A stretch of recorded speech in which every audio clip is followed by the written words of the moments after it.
Here we are. How you doing, everybody?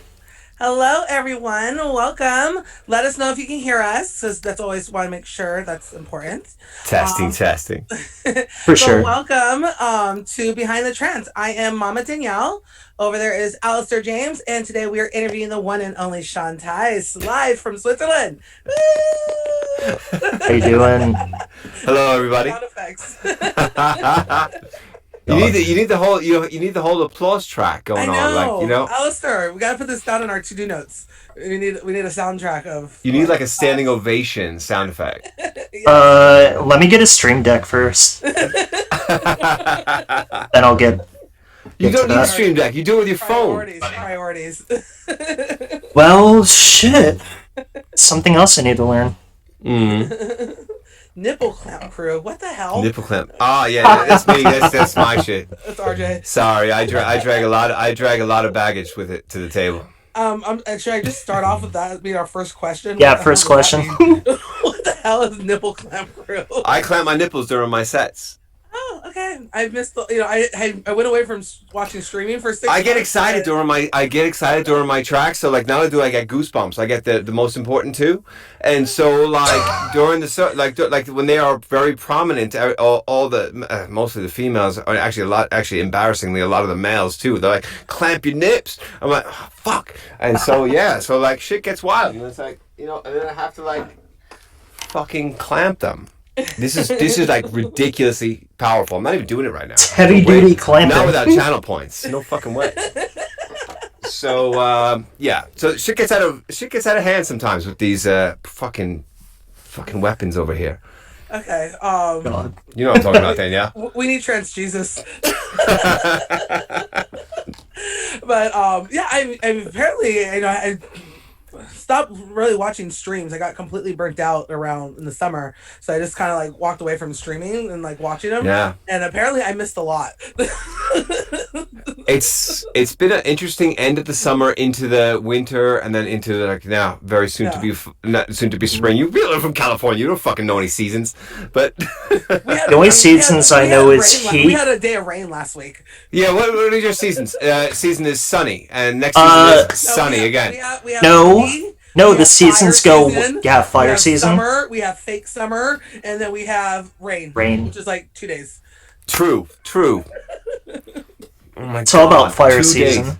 Yeah. It's like South Park's summer, which is 2 days of summer. Yeah. Yeah. There was an Exactly. episode where they had summer, right? And like the snow melted, and then it snows again. Yeah. Kind of. But the rest of the country was frozen, and we were like, I was wearing like flip flops and a tank top. I was like, okay. I was like, what winter are you guys talking about? Like, you guys. No, shorts. exactly. God. It's nuts. How's the weather in Switzerland? It's been snowing for the past 7 days. Wow.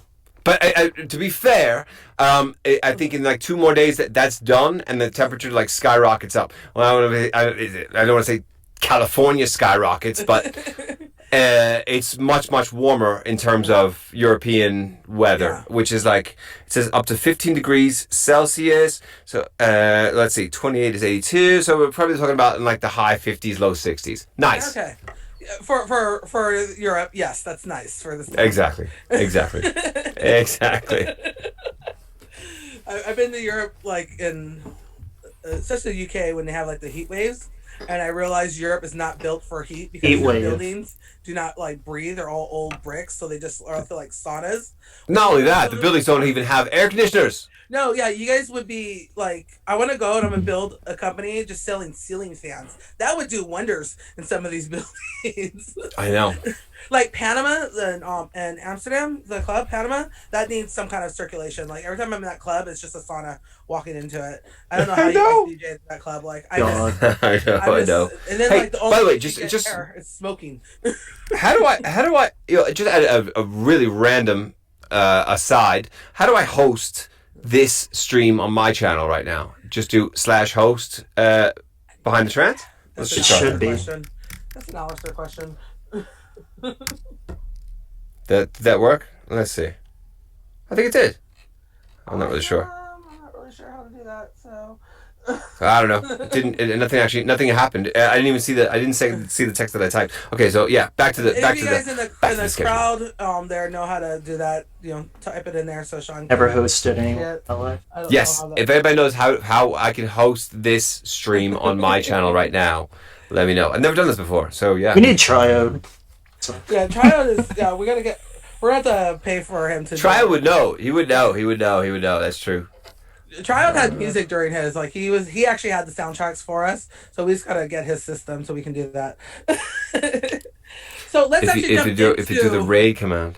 Yes, do we do the raid command? Oh. Okay, let's do that. Let's go to twitch.tv. You can keep on talking. I'm totally listening. Okay. Nico's got it. Thank you, Nico. Thank you, Nico. Nico Hart over there. Woo! The other Nico. So we're gonna try to get to some questions because we already know that this interview can get derailed very quickly with things like nipple clamps. Mm-hmm. So, so I'm gonna try to get some actual questions so we can get in there. So as we talking about everything going on, Regenerate's been doing absolutely amazing even before COVID hit, and you guys have been solid on your releases since then. How's it been, with your release schedule during COVID? Have you guys been holding back some bigger hits? Or you guys just been keeping the same release schedule? Okay, so in terms of release schedule, it's been unaffected. In fact, I probably released more than I ever wanted to.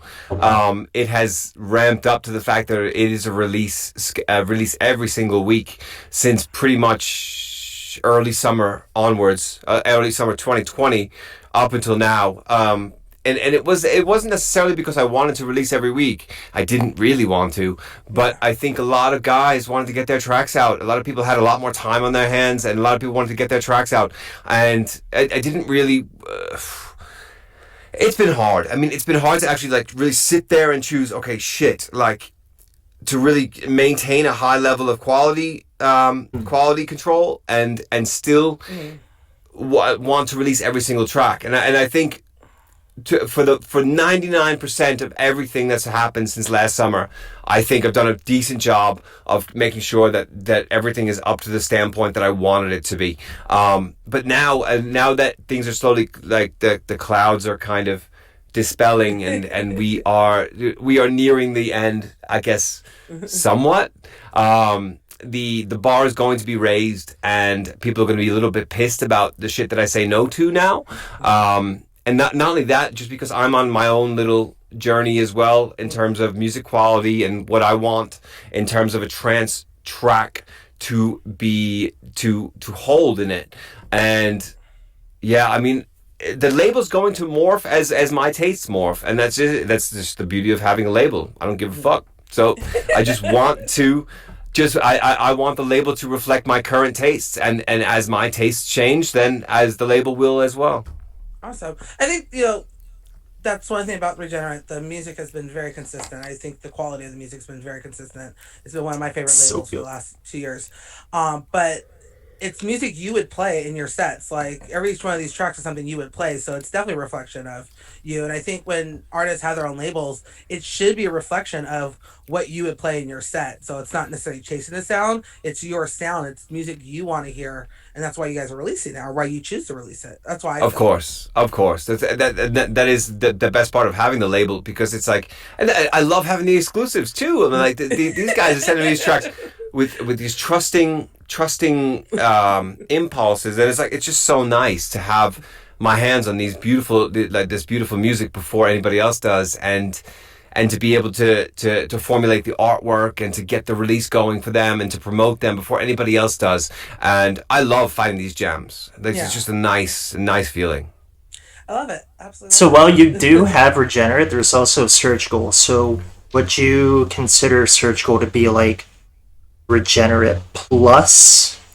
I don't want to say plus. I don't want this to be an elitist kind of thing. But the way I want Surgical to be looked at is, I take a track to Surgical. I pull it out of the Regenerate lineup, and put it onto the Surgical lineup, because I consider that to be technically head and shoulders above the rest, even on the Regenerate lineup. It doesn't mean it's better or worse. It just means, technically on a skill standpoint, that I consider that guy or girl to be to be excelling on that particular moment that track was produced with exceptional skill, and that the quality is very special on this particular tune. Michael Kalios was the second release of Surgical, and of course Kid Akai, who has been coming forward a lot. But I'm very, very proud to say, like, I think Mass Driver was his best track by a landslide, and that's his Surgical release. I thought it was a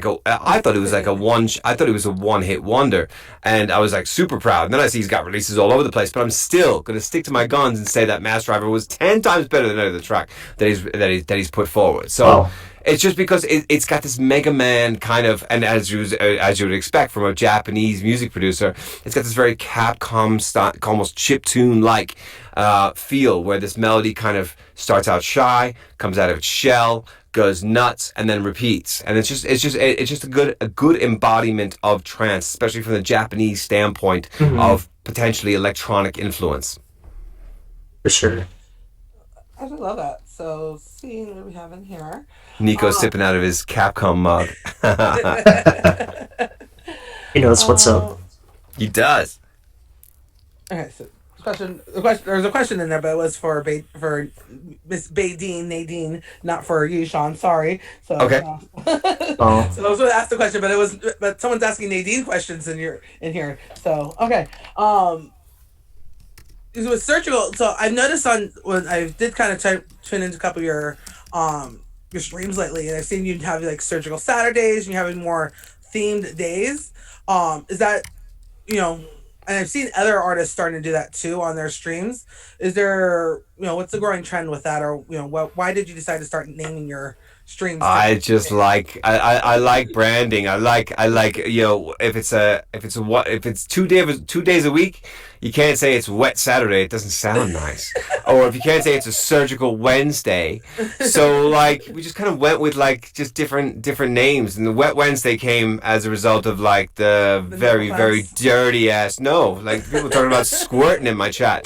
Like the first couple of streams that I was having, like people talking about I'm squirting. I went, oh, okay, so Wet Wednesdays it is, and so that was the transgasms. I call them transgasms.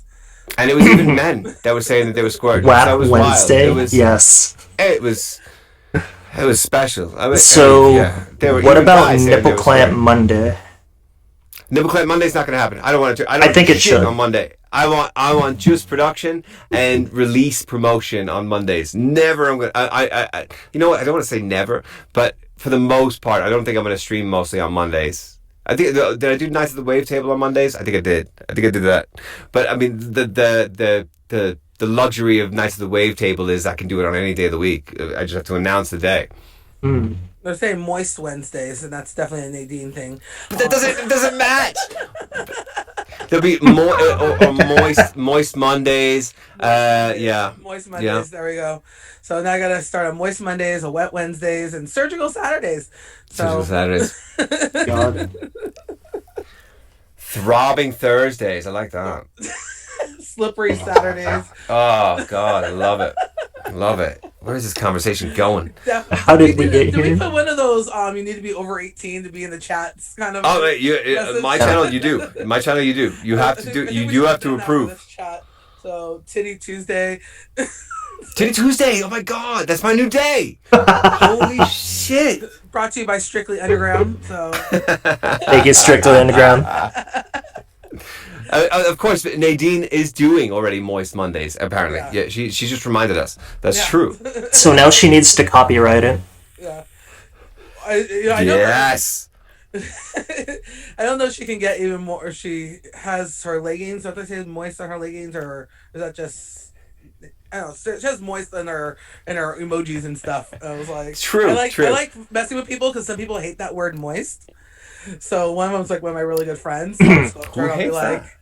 Sharissa actually hates it. But a lot of people don't like the word moist, and I don't really understand why. But it's one of those Would you things prefer that damp or humid or like anytime someone doesn't like the word moist, it's just like this natural thing where I'm gonna start saying the word all the time. Like, can you hand me that moisturizer? do it. Do it. Uh-oh. And God. people really are bothered by that word. Yeah. It's Yeah. weird. There's a lot of words that people are bothered by. Yeah, but I don't get bothered by words. I get bothered by actions. Yes. So you don't get moist. That would be something bothersome. Oh, Fucking right.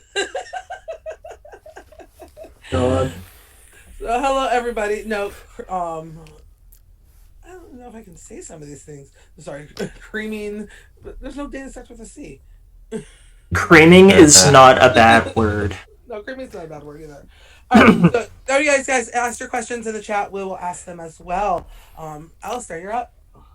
Oh man, God. You see, we kind of got off track with all the loot talk. We're going We do to that. track. We That's do that. Gonna happen in this chat. But this brings me back. Actually, no, I'm going to use it as a segue just to ask, for my own knowledge, how did you come up with the track title of Vicious Tickle? Okay. It's totally tied to the actual. It's nothing dirty at all, really. Actually, oddly enough, it is tied to the sound. The way the sound is kind of a bit. It's almost like a nervous kind of rhythm. And it's like the way it goes, the way the rhythm is going. It's almost like literally a vicious tickle to the way you would dance to it, and similar to the way I did it, similar to the way I named my track "Tingle." Like the tingle, the melody, made me tingle, not down there, but all over. Sure about that? Yeah. And so like Vicious Tickle was more about like just kind of this overall kind of electrical vibe, like that, like you had this kind of impulse that was being kind of coming off the groove, and that I had done that track because I wanted it to be a throwback to the days when trance had an actual danceable groove as opposed to 16th note bass lines fucking over and over and over and over and over and over. So that was like that's what I wanted for this track, and it's going to be it was the first track of me returning to this kind of more groovy style of trance bass lines, and you can see a lot more of it coming up this year as well. So You have some skeptical fans in here who don't believe you that it has nothing dirty. So they're saying that it's sus. I believe that. I can understand that. I can totally understand that. But we do have a question in here. Riddy Sunshine asks, "How's your time off going?" Or how's Oh, Ritti, thank you for asking. Like, it's been crazy. Like, I finished 2 remixes in the last, I guess, 8 days. And then it didn't even take 8 days to do them. One remix took 24 hours, and the other remix took 48 hours. And I've been playing with the puppy a lot. And that's not so that's cute. okay, cool. That's not a that's not a euphemism for my penis. And so like. But like it's been amazing, and so basically I've been working on my laptop upstairs. So I only come to the studio just to finish out the mix downs and the masters of these tracks, and it's been actually very interesting because going into the summer we're going to spend a lot of time at our camper. I need to actually like really get good at working on the laptop to get going with the album work. So this has been good practice for everything. It's really, really great. So having the puppy has been not only like just magical, just having a puppy, it's been good for my own workflow. Awesome. People are now saying puppy with puppy. Just Puppy. so you know. Puppy. Play with the puppy. Play with the puppy. Okay. Almost all, but no, your puppy's absolutely adorable. So yeah, so if we ever can get, She's so cool. Nico, She's so cool. my dog Nix is over there, and Nico is making jokes up in there. Nico's doing his job. Nico's Let him be. Thanks. But we have another Nico question. saying okay. DJ Grab KO Grabpo says, "Have you ever recorded your own vocals?" Ah, for what, singing? No, I wouldn't wish pain on people. No way. Not even with auto-tune? No, but in all could use fairness, Melodyne. I do sing into my phone voice notes all the time. If you got hold of my phone, it would be blackmail material for years because it would be like me singing like and I sing melodies into my phone all the time to be transcribed into a sequencer at some hopefully short without waiting too long because you tend to forget what you have in your head pretty quickly. Like audio memory is really short. Yeah. So I try to sing it into my phone as good as possible, and I'll sing it over and over just in case I sing it like shit. So at least one of those passes will be okay. But I do sing it to my phone all the time, and but I would never put people through that. I'm actually, yeah, I understand that pain because I'm a horrible. I don't have any musical talents of singing. I'm pretty sure I'm tone deaf. So I honestly wouldn't know unless I heard you. But if you ever wanted voice lessons, Danielle, I could give them to you. There you go. You got a singing teacher right there. You sing. Now, Alistair is a great singer, vocally trained singer. Like you can get him to sing on your classical vocals. But really? Yes, you can get him to sing on your stuff. That would be, yeah. I didn't even know that. I mean, just for like to like put it in your mind for future reference, I can go from a F2 to a G4, so about like a 3.5 octave range. You know, you have to do it right now. Oh, Yes. I would. Yes. I got him to do it. We But got I him can't. to do it, and we got him to sing at Luminosity in 2019 in our cabin. Did he? And On stage? Oh, I thought you would be on stage. No, in our cabin, like this is the after hour part. Me and Rebecca kind of got him drunk, and then we were like, "You gotta sing. If you want to go to bed tonight, you're gonna have to sing." I just wanted to. We will keep you up all night until you sing. It was more of an excuse just to like. I'm never staying at the Circle Park, by the way. Just so you know. You should. It's always called Circle Park. Center right? Parks? Center Park. Center Park, whatever the fuck. I'm never staying there because of all you fucking lunatics. No, I want to get to sleep the next night. I don't really want to get to sleep, but I still want to. Like, I think it's going to be bad news if I stay in that place. You know what? It is. I try to give myself a curfew every year, and it doesn't happen. And yeah, but Alistair, however, is really good. Like he can still go to sleep with me and everybody else still partying in the living room. And then if you bring somebody like Chris Trance Jesus in, then there's no point of even trying to go to sleep for 3 days. No, I want that. Chris will sleep actually day 4 of Lumi in a hammock because that's what he tends to do. Like he'll stay up and then he'll just fall asleep at Lumi in a hammock for a couple hours. Oh, Sorry, man. Chris, I threw you out. Oh man. What has Nadine is asking me, what is my favorite track of 2021 so far? That's a tough question. Bliss remix of Tribe. No remix of Tribe, and definitely nothing with a side bass line. I'm kind of over that. I still watch that video, by the way. It might be my track of 2021 so far, and the reason I wanted to remix it so bad, I have to say, it's probably Meta and Glide Visualize, which is out Monday. I think that tune is just fucking flawless, and yeah, I think that's going to be going forward a good trend to be setting, a good standard to be setting in terms of modern trance right now. I like it. Such a good track. Yeah. So you're gonna play that tonight, Alistair? I'm opening up with progressive and techno. Oh no, it's progressive enough. Like 140. That's fucking. Yeah, it's doors open. Bam. Here's your 140. It's progressing to 140. Work. Yeah, it's progressive. We'll see. Good. Make it work. Might as well. It's your first show back. Just go all out. Forget the rules. I mean, I might as well. But let's loop back to the album. I'm curious to know, will the album, this vision that you have in mind for the album, is it the same as Degeneration? Or will it be different? Oh, okay. Thank you. Different. I wanted Degeneration was me just being a gratuitous asshole and wanting to make every style on the same album. It was an artist album and my first one. So when you do that, you want to go out and show people what you can do and all this stuff. And I wanted to do drum and bass, chill out, techno,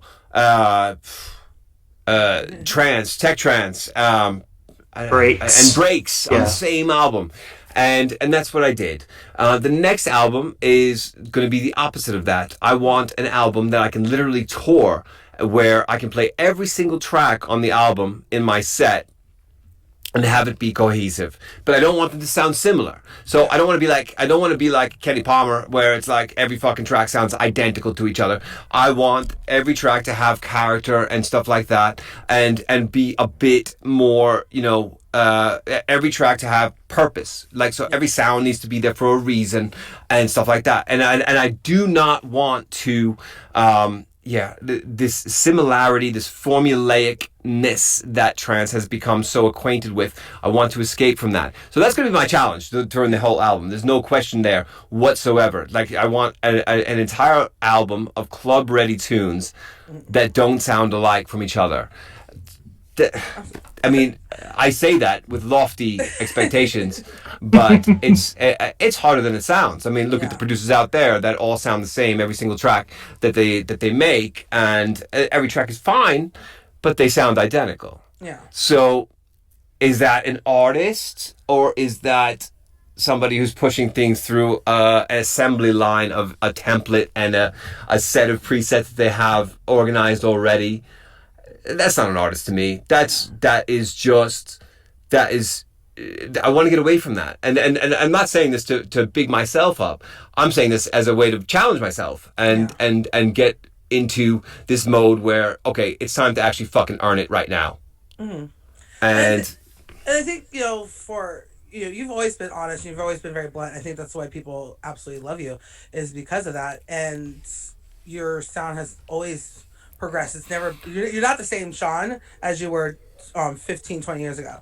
Your sound has progressed on that, and I think, your albums now, that's going to do well. And I don't like cookie cutter. I don't want your music to sound every single track, and I get bored when tracks start sounding like that. So I hope you do it. But it's funny you say that. It's funny you say that. Like, but that's the thing. For the album, it's going to be me getting back to my own roots. It's going to be me getting back to how I sounded 15 years ago.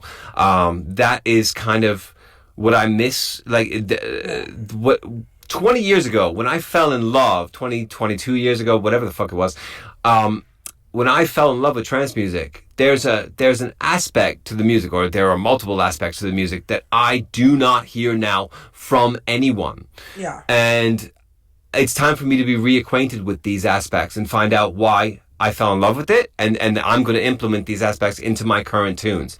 So, look for this as the next couple of remixes and as the summer releases roll out. And the first good example was the Somna remix, where I called it the Magical remix with a K, because it was a complete homage to the Tiesto days, like the golden era of when Tiesto made these tracks that were like, just, it was not more basic, but like the tracks were more peeled back, and the tracks had more room to be fat. Like the elements in the tracks had more room to be fat, and that's what I wanted to do with this track, and it worked out well. And that was the first step towards the next couple that are coming after it. I'm not going to say shit about what's coming after it, but there's, what's coming after is even more, like, everything is kind of evolving in an interesting way this year. I can't wait to unveil most of it, and I don't even know when the right time is to do it, because most of the tracks are like not even going to be released until like midsummer, late summer, even though I start streaming again next month. So it's going to be very, very, very a blue ball situation of not being able to play these tracks. Yes, as Chris says, you still have that same New York mentality, but that's true. That has not left you even in Switzerland. But I think, it's good that you're wanting to go back to the roots, because it's something that is missing, but it's still making it modern. It's not doing the classics again. It's modernizing that sound that we all fell in love with, but using it with today's technology. And I think that can happen. if I can interject a little bit, that modern, that where you say like, okay, so I was previously bagging on the old sound. I was not.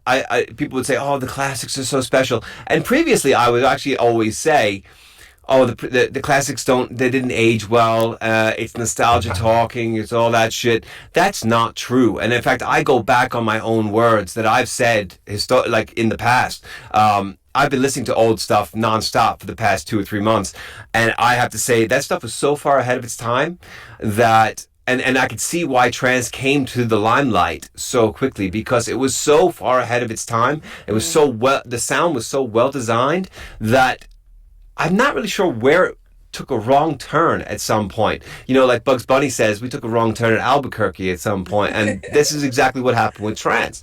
And shit, I mean, I'm not saying trance sounds bad right now, but I'm saying trance is not trance anymore, and I am saying that. Fucking right, I am.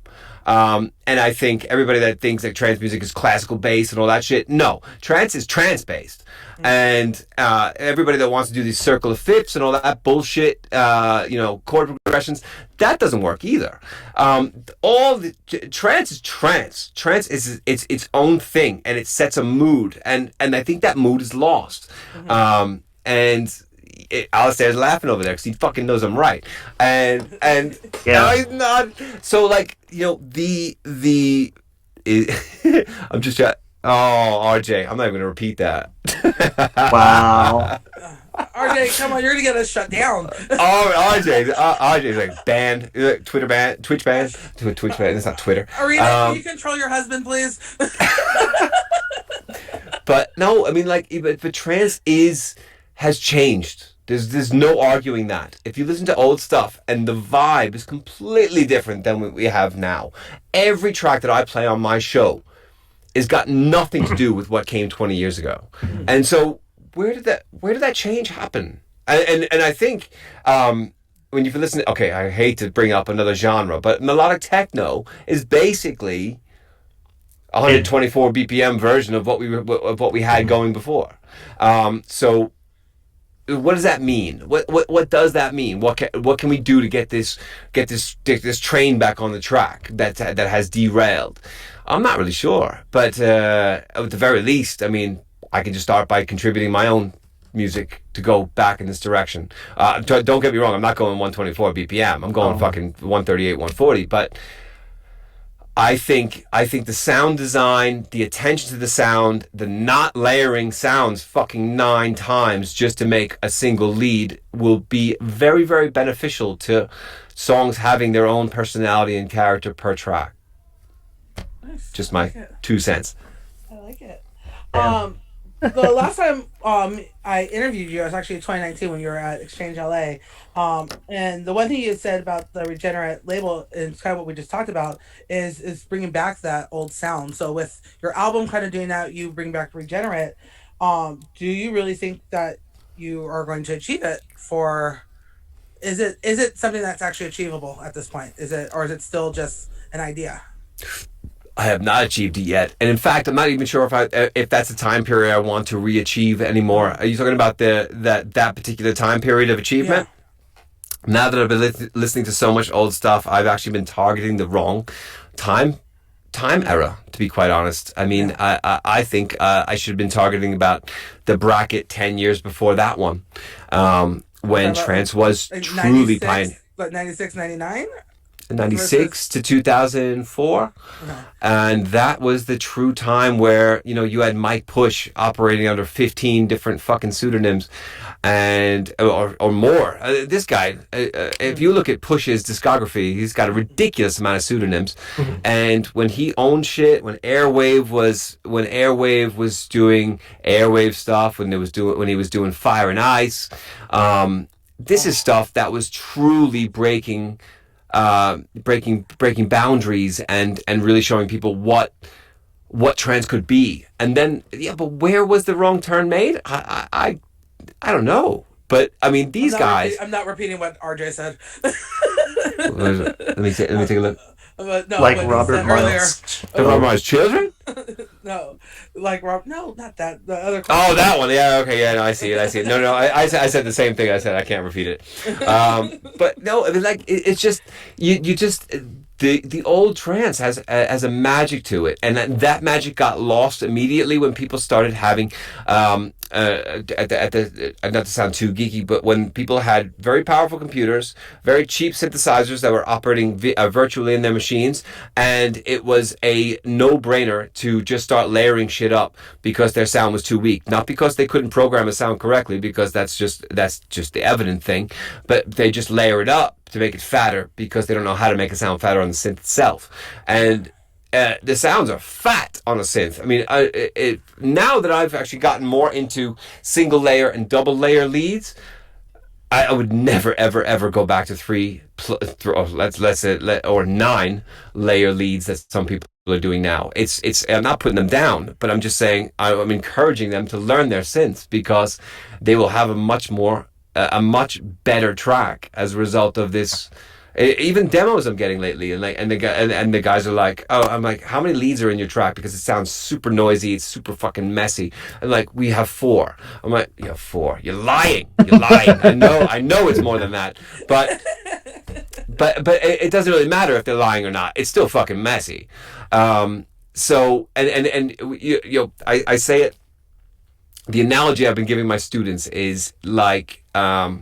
You see a beautiful girl across a street, and you want to look at her in all her beauty and glory, and then there's like 3 other people swarming her, getting in the way, and they're okay. It's another 3 women, and or for you girls out there, it's another 3 guys, whatever, and you just can't see them because the other people just keep getting in the way, and that's exactly what the other layers are doing to your good sounds. And yeah, I mean, it's a very very fucking kind of a shrewd analogy, but it is what it is. You know what? Vanguard, Vanessa, is this true that he uses in your guys' class? No, Yeah. I was all. It makes perfect sense what you're saying. So, and as somebody who does not know anything about production or how to do it, like that makes sense to someone like me. So I'm pretty sure other people who actually understand it, it makes even more sense to them. So good job. Wow. If you guys actually have questions in there that are not some of you guys have already asked, I will ask them. Some of them I'm not asking. I'm not saying that out loud. So ask your questions in the chat. Otherwise, Alistair, you're up. So while you were streaming, also running Regenerate, doing like all these classes, I can only imagine that making time for family is like semi difficult. I can actually hear your family in the background right now. So can I. I'm a all good. little bit pissed off right now. It's all good. But how do you like exactly unwind? Like, how did you like unwind between like this constant stream schedule and? There is no unwinding. I unwind when I sleep. Damn. This is part of the reason that I actually needed to just take a break from Twitch, because Twitch takes a lot of work, as you guys know. It's not just the actual streaming part. The streaming part's the easy part. It's the preparation. It's the setting up the gear. You see my lighting in the background, everything. When I do my streams, I mean, like I literally have to pull this shit out and set up the whole stream, and then rotate it, and I do everything every single time I stream. I do not have a permanent setup. I just it's like a fucking transformer every time I go. So, but I like that. It's kind of cool. But when you do 2 times a week, it's like once you finish and once you've broken it down, it does feel like the next day you're like, oh fuck, I gotta get ready for Saturday morning. We gotta get ready for Wednesday night. So there is no real downtime. There's no downtime ever to this life, because there's, especially now with all the teaching, with twitching, and now with slowly prepping for gigs again. You don't have time to. That's okay. I like a high stress level life, but one thing I have learned that you do need a break from time to time. There's no question. So that is the reason for my Twitch hiatus at the moment. We'll get back to it next month, but it feels good. Like I feel like I'm getting shit done that like I didn't have time for before. That's awesome, though.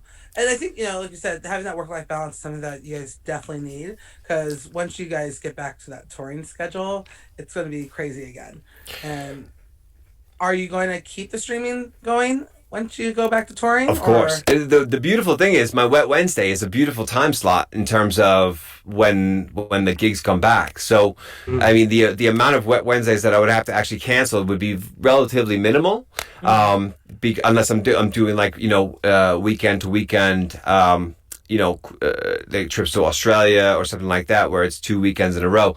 But for the most part, they wouldn't be affected. Probably like 95% of the Wet Wednesdays would be unaffected by this. The Saturdays would probably have to go. yeah. All right. Well, no more surgical Saturdays. Yeah. I know. So we're gonna have to do surgery. Yeah. Wet Wednesdays always tends to be a bit more vibrant anyway. I mean, they're both crazy. Yeah. You might be able to bring that Titty Tuesday up. Titty Tuesday. Titty Tuesday. Yeah, baby. But, Sure. yeah, if I do, but what if I do Wet Wednesday early enough? It would be Wet Wednesday, Titty Tuesday at the same time. Ooh. Look at There you this. go. There's a thought. And this question is going to be really weird that I'm asked now that we just talked about that. Go for it. So, also when I last talked to you, we talked about your family and having your kids to have very normal experiences. Then obviously with everything that happened with COVID, how have you been? How has everything that's been happening in terms of the lockdown affected you and your family? And how have you been doing your best to keep your family as normal as possible? Because I know that's for your kids. That's something that's really important to you. In Switzerland, it's not really been much of an issue. I mean, I've been against this, but I've said from the start they should just fucking close down schools like every other country, and they just have not done it. We've been schools here have been closed for 4 weeks total since last March. Total. Oh wow. So they kind of they seem to be looking the other way in terms of kids under 16. Kids 16 and up have to wear masks in school, but they still go to school. But kids under 16, so basically, so picture this: the 16-year-old that has to wear a mask and go to school has to look at their 15-year-old friend going to school with no mask and no regulations. It's weird. It's just weird. Like, what the fuck is that? So there's no stepped regulation. It's just 16 and up, yeah, masks or regulations. Or 15 and down, you're good. Spread it out. So I don't know. I mean, like, I don't know. Like, whatever. But we are at the tail end of this, and we are looking to get vaccinated and looking to just get back on a plane and get back to normalcy as soon as possible. But so in terms of how it affected my kids, not so much. My wife was not really so affected either. Like, she's a hairstylist she runs her salon out of the house as well, like my studio. And her biggest change was the clients and her have to wear masks when she does her clients. That's it. Yeah. Well, I mean, I'm glad that there wasn't too much affection. That your kids weren't affected that much, because that could really derail some children. And I know some kids who have been very affected by it and are schooling for it. So, and I know that was something for you, trying to keep normalcy for your kids is very important. So that's good. Yeah. It is. We're just gonna see. We'll see where it goes in the next couple of months. I mean, we're not out of the woods yet. Yeah. So, well, it's just. It's like the light is there at the end of the tunnel. It is. I see it. Just come on. Don't know if We're almost there. Through it? Are we going to get stopped? Is there going to be a challenge, like an obstacle course we got to cross first? I know. Mm-hmm. So I have a question in the chat from Ottawa Eric. He says, "Has your fan base changed post pandemic?" I don't know about changed, but my fan base is definitely like it's I don't know about the word changed, but it's gotten to me a lot more interesting because of course of the Twitch embrace that I've given it since the late summer into now. And I've met so many new names, met so many new producers, so many new music lovers. That has been so cool on Twitch, and that's shown me a whole other aspect of the trance scene that I probably would have never known about until now. Met so many amazing people. Rithi Sunshine's here with us in the chat. She's been modding me since the start, and she's just an amazing person. And I can't wait to meet her in person again. So This is like there's so much shit that's going on, like and so many names that I see that I can't wait to meet these people. Flowhawk also has been like is a person I would consider a friend. I've never met the dude in person, right, dude? Vox Six actually played last night for us on Trance LA, and Oh shit, really, really great set. he's awesome. It was just very solid. It was there watching with some friends, and just we were just like it was just such a good, well paced set. So very, very good set on last night. So shout out to you. Shout out to Yes, Flowhawk. yes.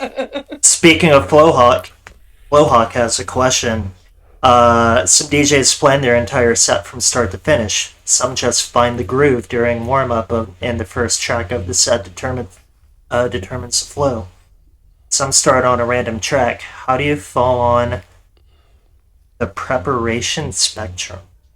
I mean, my prep for a set is pretty standard. I mean, I can't read the crowd because there's not a crowd to read. There's a chat to read, but I plan my sets that I play on Twitch more like a radio show, where I want to bring new music to the people and try to avoid as much as possible really old stuff. So once a track becomes 3 or 4 weeks old, if I'm not absolutely in love with it, I'll try to avoid it. So I try to kind of just bring the new stuff as much as possible. It's not always easy when you do a 3-hour set and you're trying to bring the newest stuff possible. A lot of trance is a bit redundant these days that we've talked about already. So I try my best to just bring people as much new stuff that I really, really believe in as possible. And but I still my preparation would be I edit these tracks down. Still people are making 9-minute tracks that have to be chopped down. I chop them down so I can play as many tracks as possible in my set. And it's not like I chop out areas that shouldn't be chopped out. I mean, I chop out redundant areas where people like take too long to get into the breakdown and all that shit. So like a Factor B breakdown? Oh man, did you just say that? Okay. You said it, not me. I mean, I think that's one of those. I think that's one that. I'm calling it how I see it. Sorry. I love it. I love it. Love the honesty. I love Factor B, but the breakdowns were just long. I could die by the end of a Factor B breakdown. I could take a piss and come back and it still wouldn't have dropped yet. I can enjoy a 5-star meal. I think that's actually something we can actually say because I think Robert Nixon put it on the T-shirt, one of his T-shirts. He did. What did it say? I think it said techno because I don't have enough time for a Factor B breakdown. Oh shit! I think it was like snap. Nixon, he's with us in the chat. So did you put that on a fucking T-shirt? He did, but he didn't sell it, and I was so mad. I wish he did. I wanted to buy it, and I need him to. Nadine, we need that shirt to get going. Like, I want that shirt. So I like it. But I think I'm almost positive that was exactly what it said. Oh man. Okay. So that's where Factor B pops up in the chat room. By the way, Alistair. Hi, Brendan. Shit. There he is, yo. I'm joking. He's Please, not really. No, I don't want to be canceled. I'm not ready for that. Oh man. Okay, so one more question here from Ottawa Eric. You seem to have one of the most successful trance Twitch based on viewers. Do you think this is because Europeans are more engaged than across the ocean? I don't know. I mean, do I have one of the more successful ones? I don't think so. I don't have the boobs for a successful Twitch channel. Come on, be honest, people. Let's go. Come on. Most Twitch viewers are fucking creeps. Come on. There's a reason that I only have... Come on. Let's be honest here. You have nipple clamps, though. I know, but I'm trying. I'm doing what I can do. I'm doing what I can do. That's it. I'm trying to... Yeah, odd rays. You need to twerk. I know. You're right. I do. I'm working on it. I'm trying to figure out what I have... available. I don't know. Got the nipple clamps. It works. So Robert said it was techno because I don't have time for a trance breakdown. Maybe it's gonna make one off for Brendan. There you go. Get the T-shirt. Just get the T-shirt. Totally awesome. I will buy that T-shirt. Don't make it a one-off. I want it. I mean, he could just make the T-shirt and sell it the week Brandon That's releases the it. album. Yes. They have to Oh coincide man. together. Holy I shit, think that'd be funny. Solar Stone on one of his anniversary shows actually had a game like in his anniversary show, which track had a longer breakdown, and it was like all Factor B tracks compared to other ones, and like he actually made it a game. So I don't think it's like I think it's kind of across the. They didn't use. Are you serious? Like Factor B is the one in question here. I mean, Factor B is not even the biggest offender. They did. Nobody used a RAM breakdown. It was like 4.5 minute fucking breakdown. I'm just gonna stay quiet. Oh, okay. Wow. All right, you said Factor. I'm not stating anything that's not true. Like RAM breakdowns are the longest ones I've ever heard. It's like 4.5 minutes of orchestral stuff. Yeah, those are very long breakdowns, also. Yeah. So. Wait, Yeah. don't you mean Ahmed Romo? Robert, we're giving you more promotion and stuff. Holy shit, Mr. Alistair's super honest tonight. I mean, I love Ahmed Romo breakdowns. They're amazing. Shit. You're bringing out a New York honesty out of him. Man, love it, love it. It's I mean, we get it from my dad, who is from New York. Yeah, I like it. I like it. Have you been able to travel to see your parents in the States, or have you just been there? Because I know you and your parents are close, so. Yeah, it's been shit because like you know what, they're pretty much almost permanently relocated now to Daytona. So this has been painful not to visit because I really want to go to the fucking beach, but. You know, it is what it is. I can't go, and I've had situations where I'm like, oh my god, I can book a flight to Daytona for $400 round trip, but that means quarantine for whatever 2 weeks, and each way. And I'm like, this is just, you know what? Let's just wait this out. And I'm like, you know, I would only want to visit for a few days because I want to leave the kids for 2 weeks because I have to quarantine on both sides. So the idea here was kind of ride this out, and been riding this out for the last, you know, we all thought this was going to be just lasting about 2 months, and here we are a year later, and we're all sitting here going, okay, yeah, here we go, we're still here. Wow. Robert Nixon, you guys need to read what Robert wrote in the chat. I'm not repeating that. Oh man, okay, no, yeah. See, now I need to know. You're lucky. You're so lucky you don't put a chat box up on your I know. I was on your stream. That's something that we were thinking, and we're like, no, because we could get bad sometimes. I mean, we can interview Robert Nixon. So somebody said 4-minute orchestral breakdowns because it's all my ghost producer will make. Oh, that's rough. Okay. Okay. God. Okay, I'm just gonna switch to another question real quick. Oh no, we don't go too deeply into that. I don't want to go too. I don't want this conversation to revolve around that. Yeah, no. So we're gonna go back. Yeah, we're gonna switch gears Switch gears. with the question of: if money wasn't an object, what piece of gear would you own? Ah. I guess I would finally. I would actually splurge and just go buy a Mac Pro. It's like the. I always kind of skip the Mac. So buy the Mac Pro with like a full like big on monitor. I always buy the iMacs because it's enough for music. And when I buy a computer, if I buy something that's just enough for the next 3 years, as opposed to buying a Mac Pro, which would be enough for the next 6 years. That's what I would buy. I wouldn't buy a synth or anything like that. I'm not into this whole I need to touch knobs and turn sliders and I need to feel the hardware. I don't fucking need that. I need to hear sound. And for me, I don't care about tangibility or anything like that. I want to hear the sound that it makes. And you know what? I get all that with software. So yeah.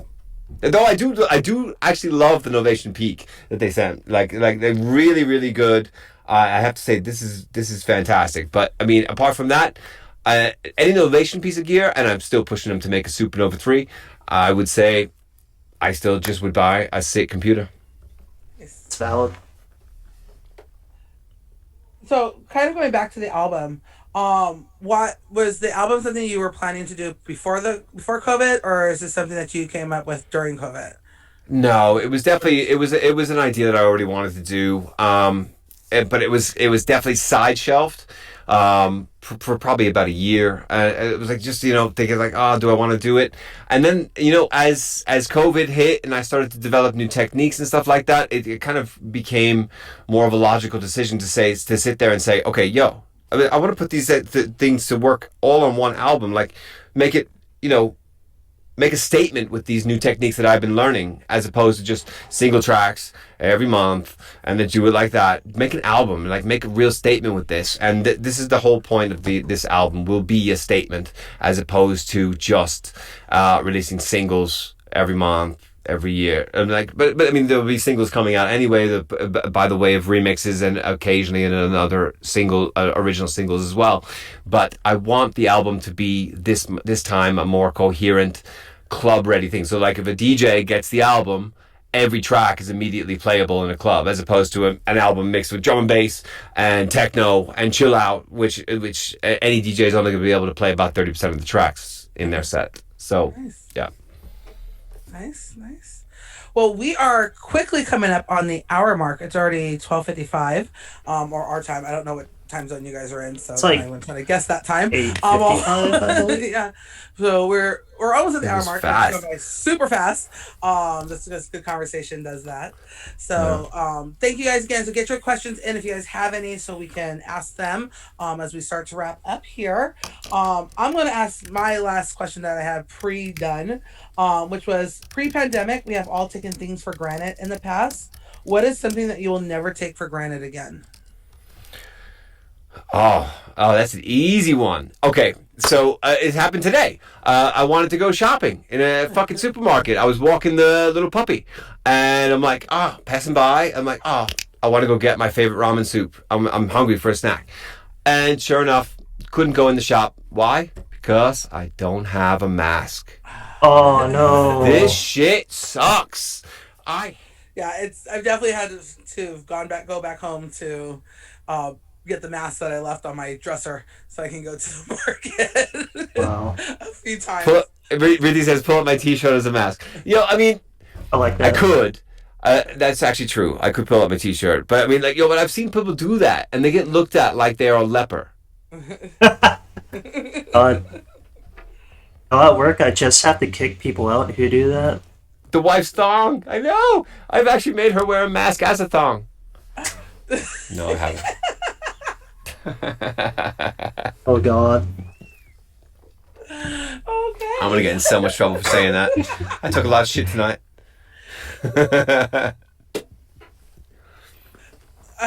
Lee, I love you. Trying to bring up. I love this. Our everybody's friend Lee Salek. Lisa Luke. Okay, I'll hear a lot of tracks in recent years that are blatant rip-offs of classics. Okay, so yeah, I mean, what was the recent one that just occurred? I mean, you got Kieran McCauley that just released this track, whatever the fucking name is, and it's basically rank one airwave played at like half tempo, and I saw there was like actually this video I saw in Trance Elitist Facebook forum. Was it yesterday? Day before, and it was like comparisons, and there's a lot of people are getting away with taking melodies from old tracks and actually like making them into new tracks, and that's like, I don't know. I mean, I would really like if people were a little bit more creative and a little bit more, putting more originality into their tunes. But if people are cool with supporting artists that are just releasing regurgitated melodies and stuff like that, that's fine too. It's just, that's just not what I'm about, and that's really, I mean, this is the reason that trance music is regarded as, there's no doubt, and you cannot doubt the fact that trance is kind of regarded as the kind of the dirt on the bottom of the shoe of the dance music community. And there's fucking no reason for that, because we spend a lot of time honing our craft and obsessing about our music and obsessing about the sound of our tunes. But when we are and trance is regarded as the lowest common denominator in terms of dance music, and that's fucked up, because trance is very hard to make sound good. And that's, and that's evidence of that, because most of it sounds bad. So that's clear. But the when people are just stealing melodies and just popping it on their own thing, whether it's on purpose or not, no, it's on purpose. There is, I don't really know what to say about this. It makes me really sad a lot of times when we put so much time and obsession, and we have depressing days where we leave the studio where we've spent literally 8 hours and we could not get a new melody out there, and then somebody just steals the melody from somebody else and just like, yep, good to go. And that's depressing. That's pretty shit. That's low. And whatever. I mean, if they want to do that, I don't really know how long their career is going to go for, because apparently, their ideas are spent already, and they can't fully. If they want to just keep stealing melodies, that's fine. I mean, this guy's got evidence building up on him. I think it was like 5 or 6 tracks already. So, yeah, whatever. But I'm trying not to focus on that. I'd rather just focus on what I have to do. And it puts me in a better place. It'll ruin my day to think about this shit. So I'd rather that. And that's kind of, yeah, I mean, rather than get hung up on the negative, I'd rather just get fucking cooking with new shit, because we trance needs it. Yes, I think that's the thing we have to, as just even as fans, we have to want new. We can't keep living in the past. We have to demand it from our artists, because you guys are going to make what we buy and what No, we go to. So let me correct you there. We don't have to live in the past. Yeah. We don't. No, I'm sorry. We don't have to avoid the past. The past is a good example as to where trance music worked. And it really, really was magical. And that magical touch is lost right now.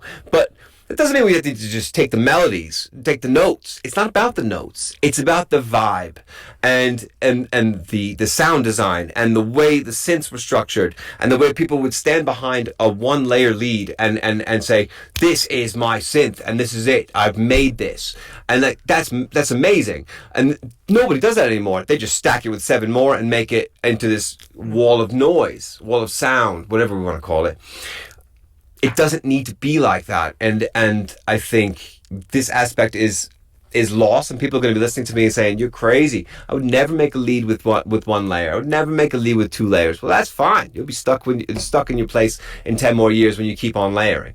But once you step back and you start making more stripped back tracks, you'll see. But I think from your perspective as a producer, yes, you want to take the things that you from the classic set and bring that back, because that needs to happen. But I think as a fan, there's a big base that are just, if it's not the same 100 tracks, that are played at the classic stages, and that's it, and they don't leave those 100 tracks, and that's where we get stuck, because there's opportunity for like you to can bring that same sound to new tracks, but we're still here. So I think we need to find that ground of bringing that sound, but making it so there's new tracks with that sound. So we're not Totally. still listening to that same 100 tracks again. Let's look at the word classic track. 2 words, classic track. There's not a single track that's been made in the last 10 years that I would actually call a classic. Not one fucking track would I call a classic track in the last 10 years. And that's violent, those words. And I feel bad to say that. And I'm sorry, all you producers out there, but there's not one track that I would call classic in the last 10 years. Not even my own. I don't care. I don't compliment myself anyway. I can give a shit. My music sucks. So I would say, let's get back to making tracks that are actually like so characterful, so purposeful, so well done that you would call a track a classic in 5 years after it's made. I mean, Jesus. What a concept. I mean, it's a weird concept to actually say, but don't aim for the Beatport Top 10. Don't aim to have many likes on Facebook. Don't aim to have many plays on SoundCloud. Aim to make your track timeless. End of story.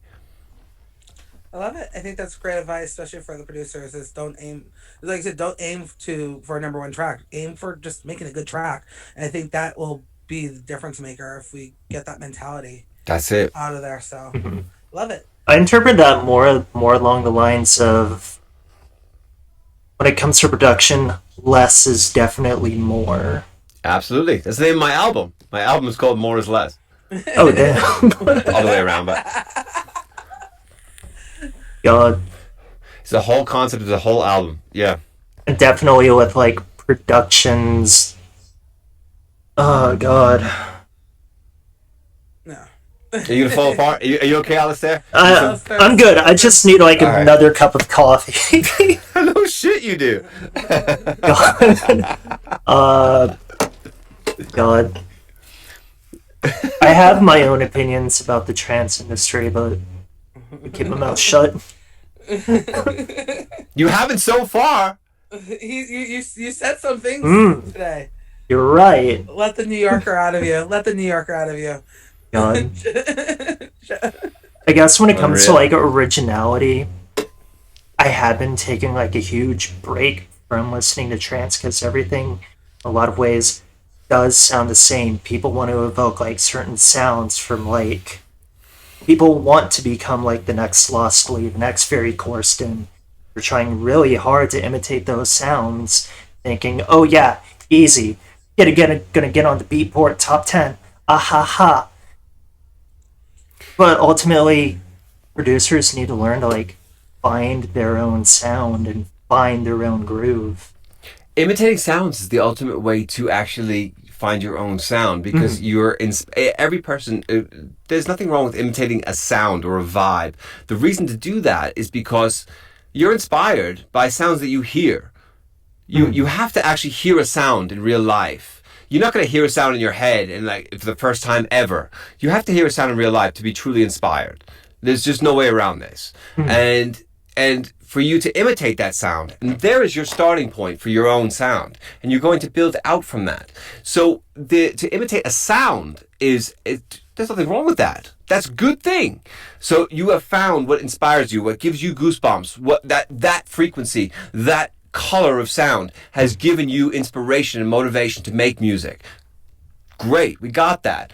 Just don't take the fucking melody. Easy. Exactly. And then use that as a springboard to build what you want to say musically. And that's it. So before we give it to Alistair to wrap up, I want to give a couple thanks to two amazing ladies who help our show happen. Vanessa Garcia Vanguard, she does all our flyers and our graphics. So I think I know who that is. Vanessa, what's Vanessa, up? absolutely amazing person. So if you guys need any flyer or graphic work, Vanguard, that's the person to go to. And then the person who does our other digital technical things, our website, Amanda with AV Designs, just absolutely one of the best in the field. So shout out to those two girls because they definitely help us do what we do here. So thank you. All right, Alistair, bring us home. Okay. I want to answer. I want to answer Sharissa first. One, if you want to join me on a rant stream, we can like rant about everything from like Karens to my job. By the way, Starbucks sucks. Don't buy from Starbucks. That's a whole entire different topic that I will get to at a later date. Hashtag Starbucks is shit.com. No. Hashtag Starbucks' coffee is over roasted.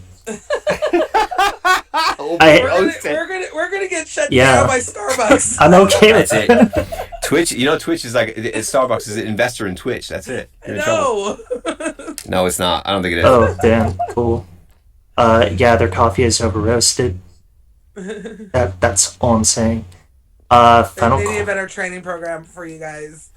I do not want to get on that subject. Because I am livid still. I could go and like teach your entire company like one day a better preparation of what to do with the armed robbery than what you guys got. Shit. So. I guess my final question would be, I already know what your answer is probably going to be for this, but I'm going to ask it anyway. What is one piece of advice you could give a fresh face in the scene? Okay. So I remember this question from the email.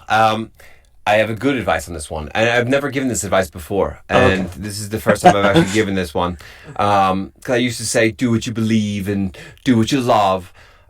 Do what you're best at. Learn what you're best at and do it exceptionally better than even that. Do it better than anybody else can do it. because it's the only way you're going to stand out. Don't show people that you can walk. Show them you can run.